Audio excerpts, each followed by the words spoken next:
Hay un rasgo característico casi generalizado en la figura de las contralorías y los contralores, que pasan literalmente desapercibidos. Algunos pasan, como solía decirse en una época, como un rayo de luz por un cristal sin romperlo y sin mancharlo. Yo estoy aquí en el despacho del Contralor General del Departamento de Risaralda, el abogado Giovanni Arias, a cuyo despacho regresamos por segunda ocasión para formularle unos planteamientos, en parte a raíz de un informe que presentó ante la Asamblea Departamental, que es su jefe natural, y además por otros aspectos que tengo la plena seguridad que son de interés de la opinión pública. Por ejemplo, el caso de la ejecución de los presupuestos municipales y departamentales, en este caso del departamental. Los funcionarios terminan su gestión, los alcaldes, los gobernadores, y se encuentra que en el balance hoy en día prácticamente no ejecutan la totalidad del presupuesto. Vamos a hablar de eso y de otros aspectos aquí con el Contralor General del Departamento de Risaralda, el doctor Giovanni Arias, después de esta pausa. Viviendo más, viviendo mejor con Gerontología Confamiliar. Conoce los programas de bienestar y actividad física que tenemos para las personas mayores. Podrás inscribirte en Vida Activa, Compadres, Gerontoturismo, Expresarte, Alfabetización Digital, entre otros servicios a través de mi.confamiliar.com o llámanos al 318-365-9068. Vigilado Supersubsidio. Doctor Giovanni, muchas gracias por recibirnos acá en su despacho. Suficiente calor afuera y suficiente calor adentro. Ese calor, ¿qué significa en materia de ejercicio de la Contraloría? ¿Que están vivos o qué? Sí, que estamos actuando fuertemente con lo que nos corresponde. Que las piedras no sudan, ¿cierto? No, los sujetos de control de pronto. ¿Sí sudan? Sí, claro. Sí, ¿están trabajando duro? Estamos trabajando duro porque ya los tiempos que tenemos son cortos, el ingreso de las nuevas administraciones son, digamos, diferentes, y digamos que las situaciones climáticas y las situaciones de riesgo advertidas obligan que las administraciones entren muy conectadas, porque si no, pues van a sufrir mucho los ciudadanos que están siendo administrados por los gobernantes. ¿Ese ejercicio de control que ejerce usted en el departamento de Risaralda incluye el tema ambiental? Sí, claro, nosotros claro. tenemos un mandato constitucional que se llama costos ambientales, pero digamos que en las nuevas guías de auditorías que se han venido regulando, lo que se busca es que todo ese conjunto de sistema sea evaluable por parte de nosotros en sus recursos y en su comportamiento, el agua, el aire y el comportamiento que tiene que ver con tierra. O sea, es una circunstancia integral que prácticamente ha colocado a la general y a las territoriales a que tengamos que hacerlo. Nosotros hemos presentado ya 2 informes. Ahorita entramos en la producción del tercer informe de la vigencia 2023 para ver si efectivamente hemos avanzado, estamos igual o estamos peor. Como decía J. Mario, ¿mejoró, empeoró o sigue igual? O seguimos igual, sí, Luis. Venga, en ese informe de gestión ambiental, ¿qué control se está ejerciendo en un territorio que realmente es alarmante y muy preocupante, por supuesto, el de los acueductos rurales del departamento de Risaralda? En el caso solamente de Pereira hay 53 acueductos rurales y ya hay algunos que ya no tienen agua. Pues nosotros lo que hicimos fue que en el primer informe tocamos la campana porque habían informes sin medios materiales probatorios. Entonces fuimos al IRCA, identificamos el IRCA y dijimos que es la medición de la potabilización. Segundo, pues entramos a analizar el funcionamiento, aparte de su comportamiento, digamos, técnico, sus recursos, digamos, en el funcionamiento con las autoridades locales, que en últimas la máxima autoridad del municipio es el alcalde. Y tercero, en este momento, pues nosotros hemos empezado a decirle a los alcaldes que ya les veníamos dejando, digamos, consideraciones que acogieron en planes de mejoramiento, si los cumplieron o no. Y si no los cumplieron, pues efectivamente estamos empezando a sancionarlos, porque digamos que realmente el problema del agua no es un problema aislado, es un problema en el que nosotros, por ejemplo, como Contraloría, en la rendición de cuentas que yo hice en la audiencia, propusimos la cátedra. Y en la cátedra lo que estamos diciendo es sentemos en la mesa o sentémonos a discutir en la mesa todos los actores que hacemos parte del sistema hídrico del departamento.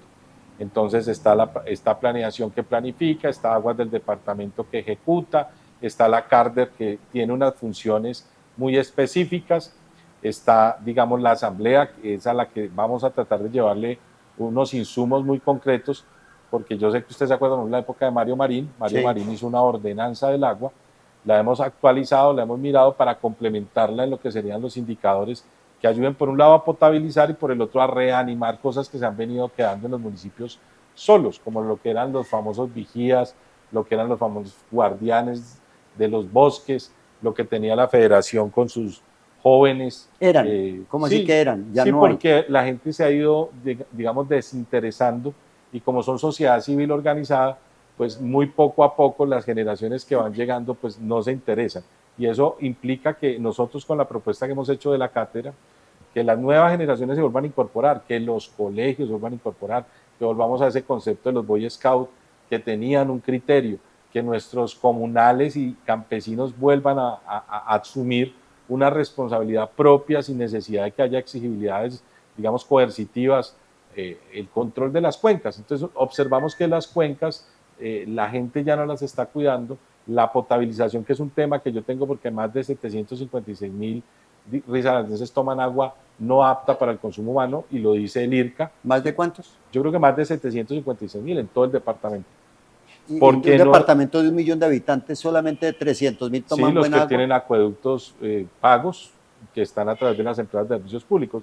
Todo el IRCA, que se mide a través de salud pública, porque es una política, ha identificado que la mayoría de los acueductos rurales no dan el indicador de consumo, de potabilización para el consumo humano. Eso quiere decir IRCA.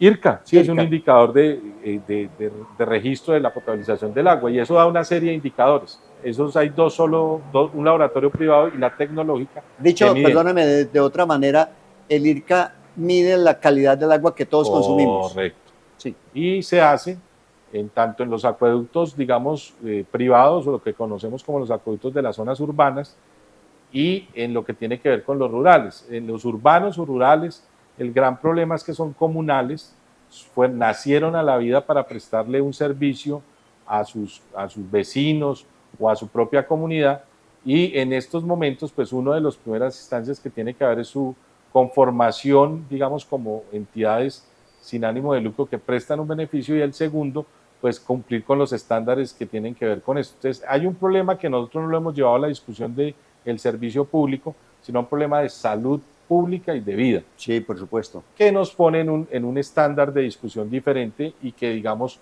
hay que atacarlo rápidamente, porque esto genera una serie de efectos en la salud pública que están generando enfermedades gastrointestinales que se miden también en salud con los reportes que hacen los hospitales de primer nivel. ¿Usted la apuesta la hace es por la prevención y no por la sanción? Sí, total. ¿Porque la sanción no funciona o qué? Sí, también puede funcionar para que los alcaldes hagan dos figuras. La primera, la gran mayoría de municipios son de categoría sexta, tienen recursos muy limitados. Muy limitados. Pero pueden gestionar, y pueden gestionar ante el departamento y ponerse de acuerdo para hacer proyectos de orden nacional, y esos proyectos vayan ayudando a que todo el circuito se mejore.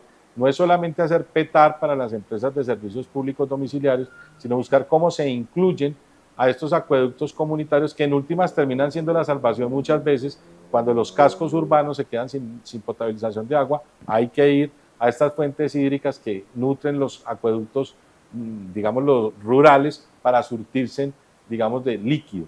Entonces, es una apuesta, ya vamos muy avanzados, el director de la CARDER ya está dispuesto, el señor gobernador está dispuesto, digamos, la idea es sentarnos. Por eso te colocaba como ejemplo la ordenanza del agua de Mario Marín. De Mario, que Mario era un gran defensor como diputado del agua, y hemos cogido casi que la misma línea, porque pues la idea es llevarle a la ordenanza, actualizarla, y que estas personas se sienten permanentemente con los recursos que tiene cada entidad a ir disminuyendo los indicadores que realmente son medibles y pueden ser, digamos, mitigados de una buena manera.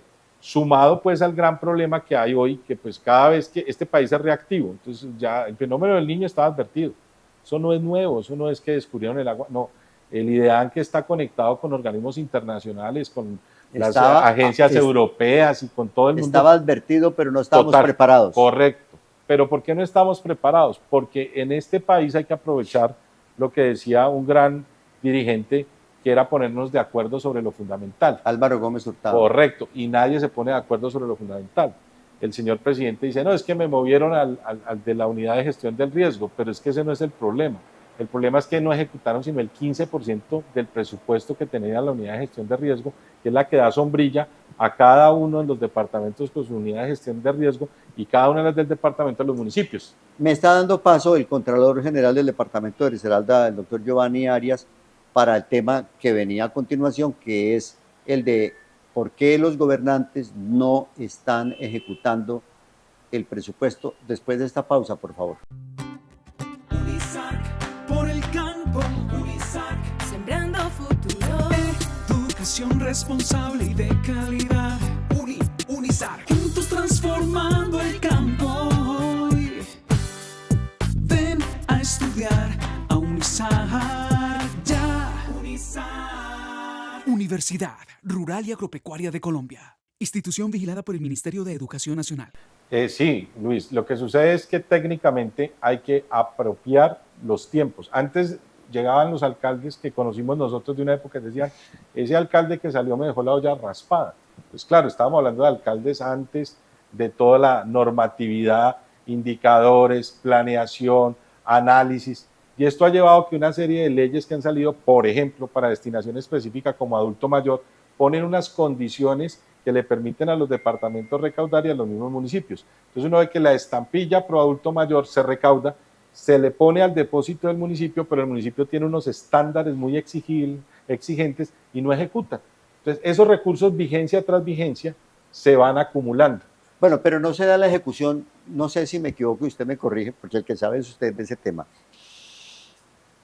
No se cumple porque ya lo dijo usted, los controles son exigentes, Los estándares. Segundo, los tiempos de lo público son Sí. como los de la Avenida de los Colibríes, son tortugos, ¿cierto? Sí. Sí, usted Ok. ya patentó eso y le ha ido muy Ya bien con quedó- eso. ya no, sí, eso ya no se eso llama la es- Avenida de los eso ya Colibríes, es de... la Avenida de las Tortugas. Bueno, ese segundo punto, los tiempos son distintos, no es lo mismo el tiempo de la ejecución del sector privado, donde es mi plata y yo asumo el riesgo y Claro. listo. En el sector público no se No, puede tiene hablar de usted- riesgo, es andar en un campo minado, ¿cierto? Tiene usted toda la razón, porque es que por eso es que las contralorías, yendo en la misma vía de tu buen análisis, las pusieron cruzadas, porque les dijeron, fue bueno, contralores, ustedes no, ustedes terminan el 31 y el 2 ya están con la nueva administración, porque deben de facilitar que los tiempos de incorporación de planes de desarrollo y de ejecución presupuestal sean rápidos, porque anteriormente nos demoramos liquidando un presupuesto ¿hasta cuándo? Hasta el 28 de febrero, o liquidamos un presupuesto rápidamente, incorporamos los recursos y ejecutamos. Entonces, hoy la gran pregunta es ¿por qué nos demoramos tanto ejecutando? Sí. Si, por ejemplo, en las administraciones entrantes, que estamos viviéndolas actualmente, reciben los recursos de la administración pasada Sí. hasta que aprueban su plan de desarrollo, pero hay una técnica que ya les permitió la jurisdicción y las normas y todo, y es incorporan los recursos por emergencia. Entonces, si yo necesito contratar luz, si yo necesito contratar unas circunstancias urgentes, pues voy o a la asamblea en el caso de nosotros o en el caso de los municipios del consejo y digo, vea, este porcentaje del presupuesto que venía lo necesito destinar para esto y ejecute. Y segundo, tienen que tener muy rápidamente sus equipos y sus planes de desarrollo para aprobar sus planes de desarrollo, pero también tienen que tener un equipo técnicamente rápido para que hagan la conciliación entre lo que ejecutaron, que venía con los planes de desarrollo pasados, o lo que llamamos técnicamente transición, y se incorpore. Cuando incorporan, técnicamente fallan en algo, y es que piensan que arrancan de cero con recursos de cero. No, ya ejecutaron. Ya ejecutaron. Entonces ya tengo menos, o tengo superávit porque no ejecuté. Entonces, la capacidad de las transiciones tienen que ser muy media. Nosotros pedimos todos los informes de transición conocidos como empalmes, que se llamaban empalmes, pero se llaman transiciones. Transiciones. Cuando hay no ejecución, o mejor, cuando no hubo ejecución, ¿esos recursos pasan a recursos del balance Sí, o sí, señor. cómo funcionan? Esos recursos pasan como recursos ¿O del van al balance. tesoro? No, eso depende de la fuente. Si la fuente es nacional Una, va al y tesoro. tiene vigencias futuras, sigue. Si no, hay que devolverlos a como la el caso nación. de los 200.000 millones de pesos del hospital de cuarto nivel, Pero ahí hay un que fenómeno vino el distinto. ministro a pedir que, ojo, que esa plata tiene que ir al Sí, tesoro. pero ahí había un fenómeno distinto porque tenía un COMPES y tenía un COMPIS y estaba en una fiducia. O sea, lo que va a suceder ahí es que si los pide, ahí sí se da la figura que usted dice, Luis, y se los devuelves a Hacienda y el que perdió fue el ministro. El No, ministro, y el ministro, salud, su ramo se quedó. Sí. Y ahí vuelva y arranque a hacer un ciclo, ¿no? Entonces yo creo que de pronto técnicamente el ministro es más del ramo de la salud que de la parte financiera. Y no de pronto él tiene un espíritu, digámoslo, loable de hacer su reclamación, pero técnicamente esos recursos ya y él están dijo allá. aquí en la entrevista que nosotros le hicimos en el Hospital San Jorge que iban a mirar a ver cómo se podía hacer para que el recurso no se... Hoy está garantizado en una fiducia. Sí, está en una fiducia. Lo que se dio fue el fenómeno que tú explicas, que por no ejecución a tiempo de lo que se había planificado, pues esos recursos tomaron una distancia y el gobierno nacional dijo, bueno, le giro más. Pero en lo que no ha girado es lo que corresponde a un cronograma. Y bueno, ahí, aprovechemos. ¿Y cuál fue la causa desde el punto de vista de la Contraloría del Departamento de Risaralda de la no ejecución de esos recursos? Yo creo que fue de pronto no haber tenido la celeridad de haber colocado un gerente externo. Es decir, cuando los recursos entran al funcionamiento de la gobernación, usted empieza a funcionar con el jurídico de la gobernación, con el secretario de salud, con el tesorero, y esos tiempos son largos. Y lo segundo es porque efectivamente en los análisis de cualquier obra, Luis, uno sabe que uno arranca y no sabe qué puede encontrarse. Y creo que en esos tuvieron unos problemas con un terreno que tenían que mitigar rápidamente, es decir, alzar la mano y haber tomado correctivos más rápido. Y hay que reconocerlo, hubo de pronto demoras en la ejecución de lo que tenía que ver con su cronograma. Porque además por los hallazgos arqueológicos que claro, en el lugar. Claro, pero ellos tenían que actuar rápido. Yo estuve allí, sí. Tenían que actuar rápido y decir, bueno, prorroguemos estos tiempos, tomemos con el ministro de Salud las correspondientes temas. O sea, ser un poco más proactivo que no esperar a ser sujetos de llamado de un nuevo gobierno que llegó con unas condiciones en el tema de salud y en el tema de focalizar su gobierno de otra manera. Entonces, esa ingenuidad pues llevó a la discusión y esa discusión pues ha llevado a que tenemos por unos lados, digamos, al departamento en temas judiciales y tenemos por parte del señor ministro unas reclamaciones por vía administrativa y tenemos a todo el mundo, porque es que ese no es un hospital para Pereira y para Risaralda, es un hospital regional. Y como es de la región, pues también uno hay veces no ve por qué no reacciona el Chocó y no reacciona de pronto el Quindío. ¿Qué hacer, Contralor, para que los gobiernos se ejecuten? ¿Cuál sería, dada la vasta experiencia, esa trayectoria tan dilatada que tiene usted en este tema, cuál sería el consejo clave para que un gobernador o un alcalde diga, hombre, yo voy a cumplir con el plan de gobierno y con la ejecución que está en mi programa de gobierno? Puede ser muy básico, volver al Willis, a la primera, segunda y tercera. Recibe el dinero, ejecútenlo, y tercero, no hagan planes de desarrollo con asesores llenos de programas y subprogramas. Hagan lo que tienen que hacer en los términos que lo tienen que hacer. Entonces, si hacen ese trabajo, es que hay muchos alcaldes que ni entienden cómo les hicieron su plan de desarrollo. Sí, es y cierto. Los consejos tienen que decir... Son demasiado complejos. Complejos, entonces se llenan de tantas cosas que cuando van a mirar no saben cómo quieren. Ellos creen que hacer, por ejemplo, placas huellas va a funcionar. Ser más simples. Sí, y resulta que más placa huella, prácticos. claro, no le da el peso específico de ejecución en su plan, porque resulta que colocó a placas huellas como un subprograma de programa, pero regado en muchas secretarías. Entonces tienen que ser más tácticos.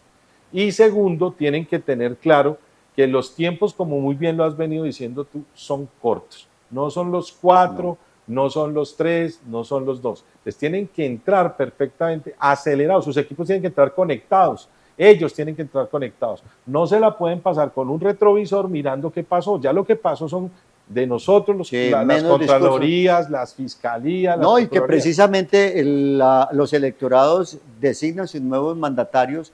El mandatario lo que tiene es una representación de la comunidad que dice, no me gustó este alcalde, voy a cambiarlo, no me gusta el sistema de gobierno que tiene ese equipo del alcalde y voy a cambiarlo y quiero otra cosa. Y esa otra cosa tiene que entrar es con las materias a punto, como en la Fórmula 1. El 2 Fórmula, de enero tienen que estar... Como en la Fórmula 1, claro, motor sí, puesta señor, a punto. Tienes toda la razón. De lo contrario, poner retrovisores es un error. Pierden tiempo. pierden tiempo. Y generar más conflicto y más politiquería. La gente está... No, ¿Usted cree que la gente está fastidiada de tanta total, polarización? yo recorrí todo el departamento, pero la gente está más cansada aparte de eso, porque el país político que tú comentabas una vez es por ahí el 45%. El resto está esperando es que se haga. El país nacional quiere que... Claro, la gente hoy quiere gente haciendo. Y si no hacen, el ciudadano ha entendido cuando hay problemas. El ciudadano es comprensivo. Es increíble. La teoría del país político y del país nacional era de Jorge Eliezer Gaitán en la campaña presidencial del año 46. Claro, pero la gente no está avanzamos. interesada es que avancemos. Lo que tú dices es muy cierto. Hoy se necesitan menos asesores que están por allá en las nubes y más ejecutores. Y le pasa al gobierno nacional y le pasa a los gobiernos departamentales y a los gobiernos municipales. Ejecuten lo que tienen y logren impactar realmente lo que se debe hacer. Porque, digamos, lo vimos en pandemia y ayudó, fue porque la contratación fue directa. Aquí fue contrate, contrate y contrate para atender una emergencia.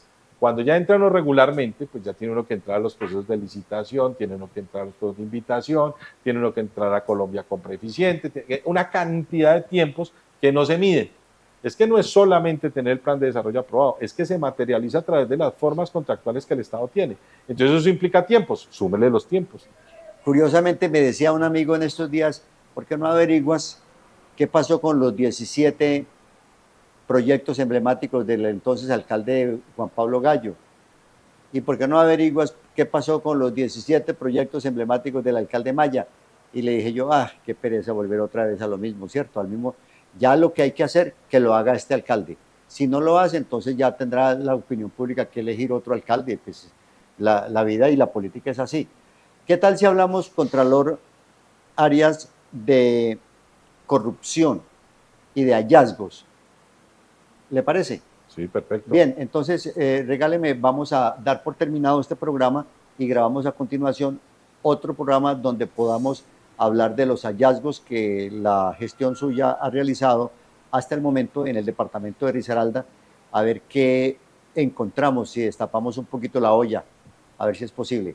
A la amable teleaudiencia de Puntos de Vista, programa de líderes de opinión del departamento de Risaralda, gracias por la sintonía, los esperamos en el próximo programa y recuerden, síganos allí en las redes sociales, en el canal de YouTube, suscríbase.